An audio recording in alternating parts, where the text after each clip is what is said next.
ये कहानी अरावली की है, उस अरावली की जिसका अस्तित्व आज खतरे में है। और आज वो बिना शोर मचाए चुपचाप इंसानों से सवाल पूछ रहे हैं कि इंसान, अगर कल को तुम्हें मिलने वाला पानी और कम हो, वो जो दूषित हवा आज तुम्हारी प्राण ले रही है, अगर ये कल को और ज्यादा जहरीली हो, वो गर्मी जिसमें हर साल तुम झुलसने लगते हो, अगर वो और बढ़ने लगी, क्या तुम तब समझोगे?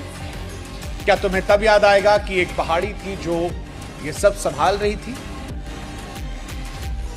ये कोई दूर के भविष्य की कहानी नहीं है और ना आने वाली पीढ़ियों की परेशानी। ये आज हमारे सामने शुरू हो चुकी समस्या। आप लोगों ने गौर किया होगा कि जमीन के नीचे पानी कम हो रहा है, हवा जो है इतनी दूषित हो गई है कि लोग दिल्ली आने से बच रहे हैं, धूल आंखों में चुभ रही है, गर्मी हर साल रिकॉर्ड तोड़ रही है।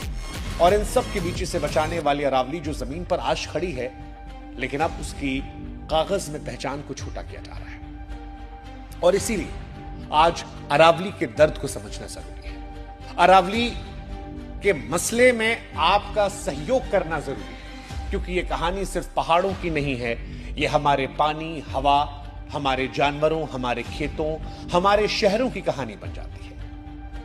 यह समझना पड़ेगा इंसानों को कि कुछ पहाड़ होते हैं जो दिखते कम हैं लेकिन काम बड़ा करते हैं। अरावली भी वैसी है और आज इसीलिए उस अरावली की कहानी है। To protests taking place in Jaipur over the SC Aravali order. अगर इनने अरावली को छूने की भी कोशिश करी तो इनकी कुर्सी को ऐसा छुएंगे कभी वापस कुर्सी पे नहीं बैठ पाएंगे। Save India.